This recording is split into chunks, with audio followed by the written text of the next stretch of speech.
Welcome to Watch Mojo. And today, we're counting down our picks for the most famous and instantly recognizable song intros. It's been a hard day's night, and I've been working like a dog. Number 20, Money, Pink Floyd.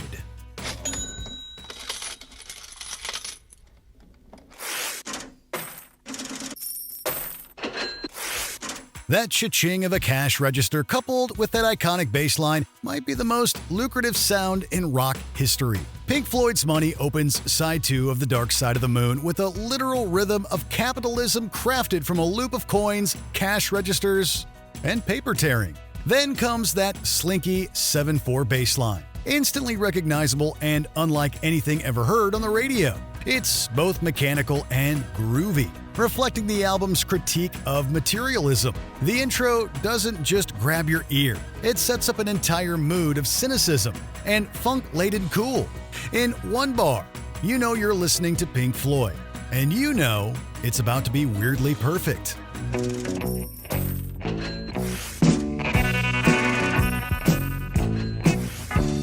Number 19, Layla, Derek and the Dominoes.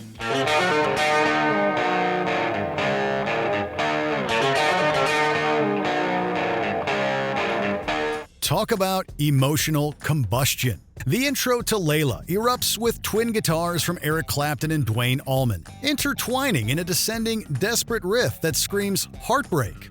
The tone is raw and the attack ferocious, a perfect reflection of Clapton's real-life romantic turmoil. The riff's minor key tension grabs you instantly. It's a combination of blues, rock, and anguish rolled into one unforgettable hook. Then, before a single lyric, you already feel the ache of unrequited love. It's like the guitar itself is crying. Few openings ever hit so hard or meant so much.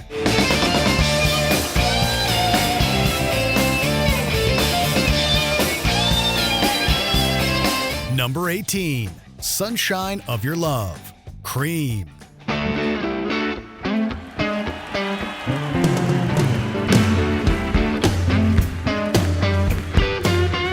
That thick, rolling riff is rock history in 4 bars. Cream's Sunshine of Your Love fused blues and psychedelia into a new sound. Heavy, hypnotic, and super cool. Jack Bruce's bass and Eric Clapton's guitar lock into a syncopated pattern that feels both behind the beat and ahead of its time. Ginger Baker's steady, tom-heavy drumming adds a tribal pulse that grounds the song's swirling psychedelia. The result is pure groove, sultry, smoky, and instantly recognizable. The intro alone practically invented hard rock's attitude in the late 1960s, introducing a sludgier, groovier element that was way ahead of its time.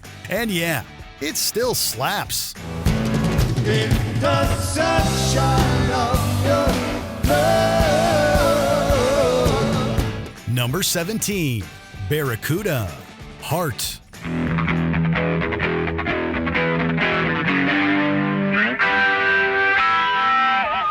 From the first pick scrape, Barracuda attacks. Nancy Wilson's galloping E minor riff slices forward like its namesake Predator, blending speed, precision, and fury.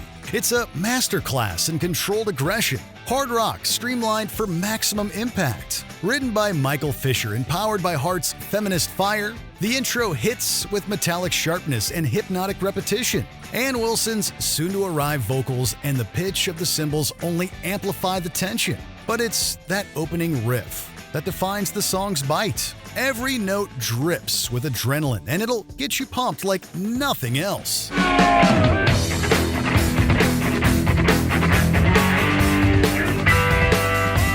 Number 16, Imagine, John Lennon.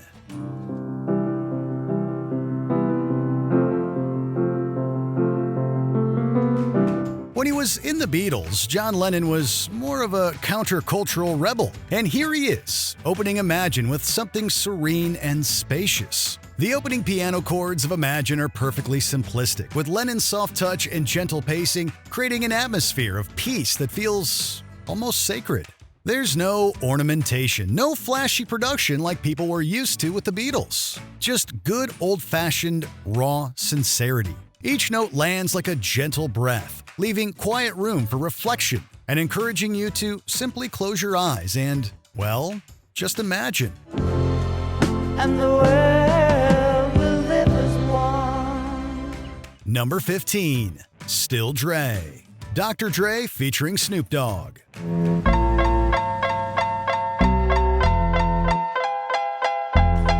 Two piano notes, infinite swagger. How does he do it? The intro to Still Dre is one of hip-hop's most efficient power moves, establishing the fact that Dr. Dre was still the best in the biz. Produced by the legend himself, its cold, repeating melody immediately establishes authority before a single word drops. The minimalism is surgical, with just enough space for Dre's confidence to breathe. That metallic timbre gives it an almost futuristic vibe, while the relentless repetition turns it iconic. You know the beat instantly, and it never fades from memory. Even now, over 2 decades removed, it still sounds fresh. And you know, it's an easy song to learn on the piano. Guess who's back? Still doing that shit, Andre? Oh, for sure. Number 14. Under Pressure. Queen and David Bowie.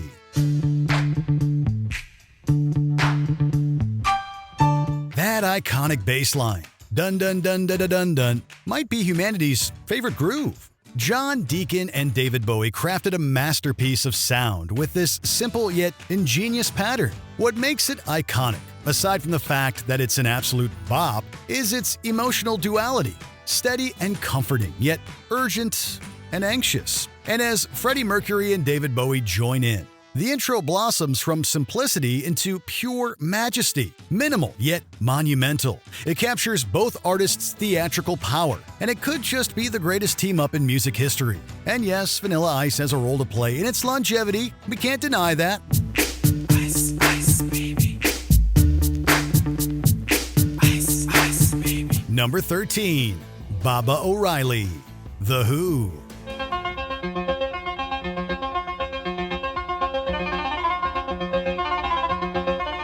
What other keyboard intro sounds as alive as this one? Baba O'Reilly, not Teenage Wasteland, opens with a cold and pulsating loop on the synthesizer, an early experiment in sequencing that instantly became legendary.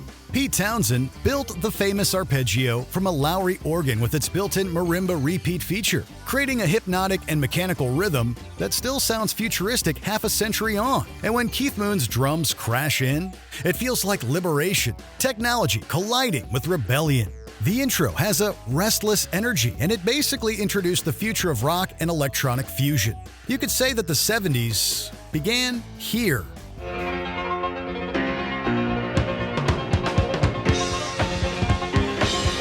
Number 12. Highway to Hell. AC/DC.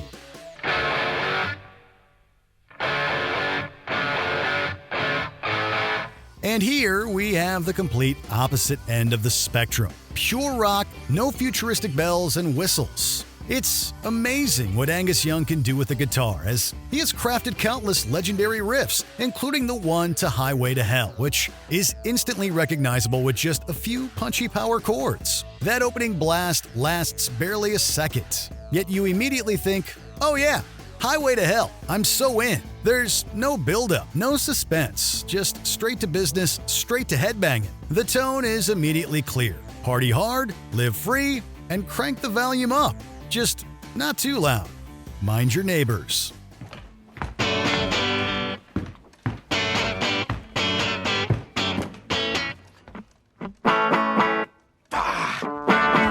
Number 11. I Got You, I Feel Good. James Brown. Wow, I feel good. I knew that I wouldn't. Few songs announce themselves quite like James Brown's I Got You, I Feel Good. Beginning with Brown's loud and confident yell, this thing gets off the ground running and never lets up. The moment that sharp brass blast hits, you know exactly what's coming. Pure, unfiltered joy. Brown's electrifying yell and that sharp saxophone riff combine to make one of music's most instantly recognizable intros. A boisterous call to get off your feet and dance. Released in 1965, the track's opening seconds cemented Brown as the godfather of soul, fusing rhythm, funk, and charisma into one perfect groove. Even today, just a few notes are enough to make anyone grin, nod, and, of course, feel good. So good, so good, I got you. Number 10. Smoke on the Water, Deep Purple.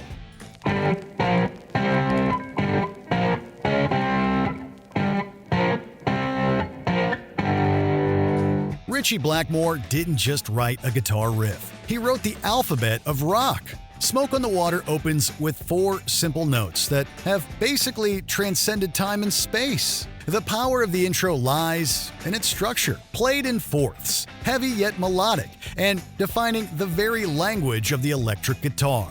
Its fuzzy tone gives each note wonderful punch and precision, and its timing is just offbeat enough to feel alive. And of course, its simplicity is universal, with basically every budding guitarist learning to play this as a young lad. This is Baby's first guitar song. The notes, a rite of passage.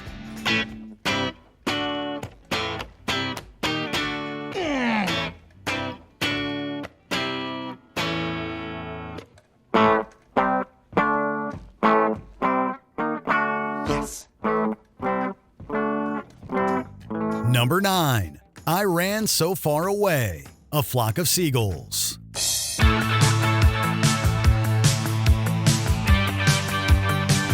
Talk about perfectly capturing that shimmering, futuristic sound of early new wave.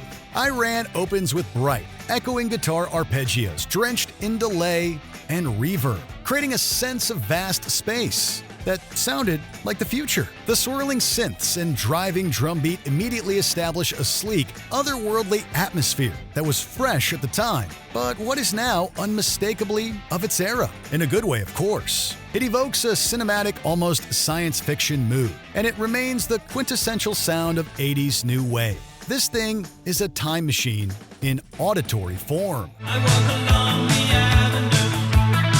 I never thought I'd meet a girl like you. Number 8. I Can't Get No Satisfaction, The Rolling Stones.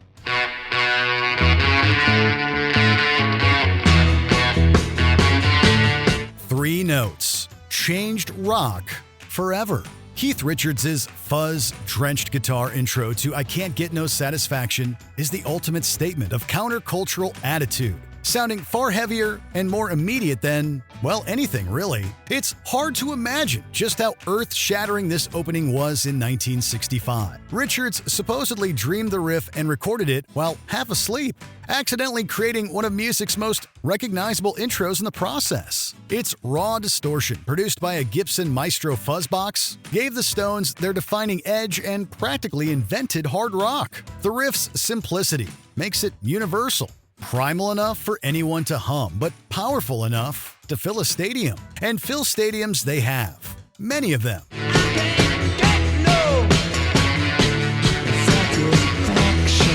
Number 7. Sweet Home Alabama, Lynyrd Skynyrd. 1, 2, 3. Turn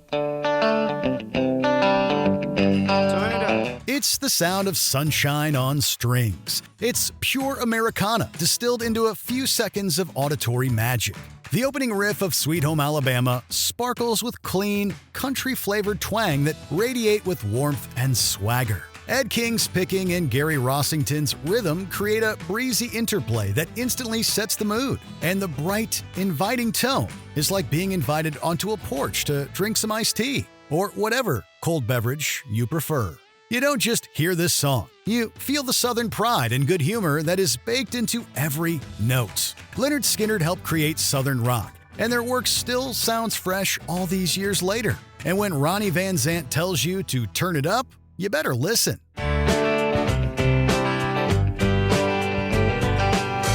Number 6. Billie Jean, Michael Jackson.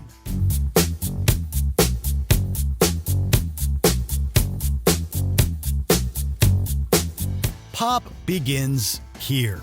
Well, it began way before this, but you know what we mean. The intro to Billie Jean is all about tension. The crisp kick drum, the tight snare and that funky, rubbery bass line locking together in irresistible precision. Quincy Jones and MJ collaboratively built the groove like a suspense film, being lean, dark, and endlessly looping. It's a hypnotic rhythm, and it's so distinctive that DJs could play 1 second of that opening drum beat and instantly fill a dance floor. The minimalism is timeless. It never tries too hard, because it doesn't need to. They know they made an absolute banger with just a few notes, and they defined cool in the process.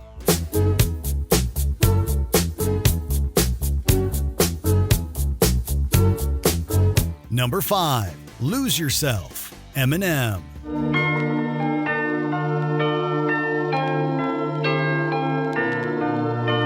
Arguably the best rap song ever written. Lose Yourself is cool because it kind of has 2 iconic intros for the price of 1. You've got that awesome piano section with its simple yet urgent progression, immediately building tension and anticipation. It feels like the calm before a storm. And then the storm comes in the form of a gritty beat, which adds a street-level edge that mirrors the song's themes of struggle and determination. Once you hear these 2 instruments, you know you're in 5 minutes of sheer hip-hop brilliance. One moment that you capture, just let it slip. Number 4. A Hard Day's Night. The Beatles. It's been a hard day's night, and I've been working like a dog. This might hold the record for the shortest yet most instantly recognizable song intro of all time. Lasting about 1 second, it's just a huge something of noise, and then the Beatles just get right into it. No mucking about, as the Brits would say. As described by musicologist Jeremy Summerly, the sound of this chord is the most discussed pop opening of all time. And funnily enough, music experts long theorized how they even made that sound in the first place. There have been entire academic reports written about it. How amazing is that? The Beatles were so ahead of their time in terms of production that their music sounded downright alien. When I get on with you, I find the things that you do make me feel alright. Number 3. Stairway to Heaven. Led Zeppelin.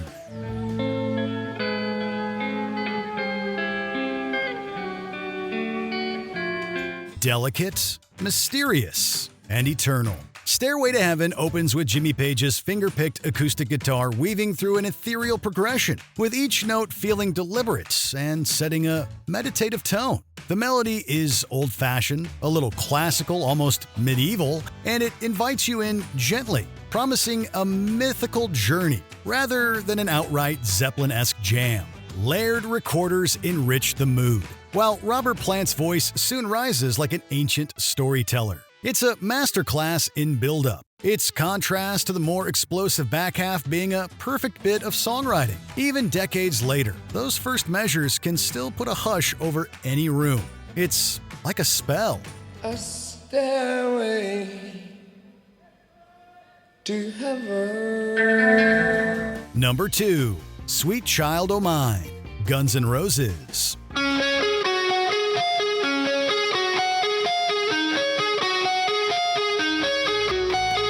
Slash turned a joke riff into rock immortality. That's how much of a musical genius he is. The opening riff of Sweet Child O' Mine was written while Slash was joking around with drummer Steven Adler, yet it shimmers with a beautiful melody, each note dancing like sunlight on chrome. It's intricate and complex, like most of Slash's riffs, yet it's also instantly singable, bridging hard rock's intensity with pop accessibility. It's no wonder this was the band's first and only #1 single. Within seconds, you know you're hearing something special, both tender and epic all at once. The riff still sounds fresh and unique, even all these decades later.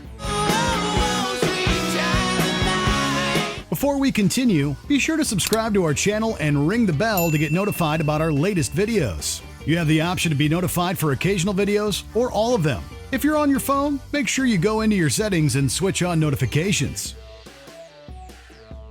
Number 1. Smells Like Teen Spirit. Nirvana.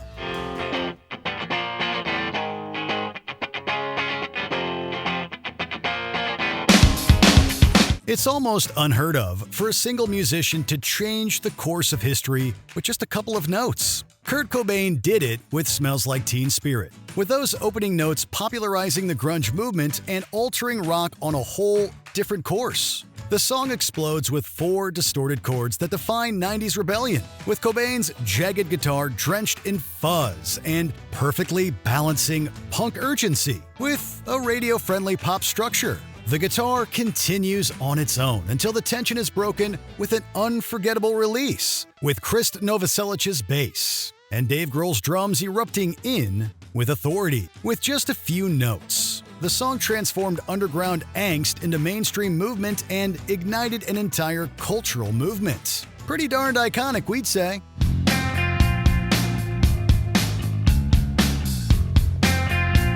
What other songs do you instantly recognize? Let us know in the comments below.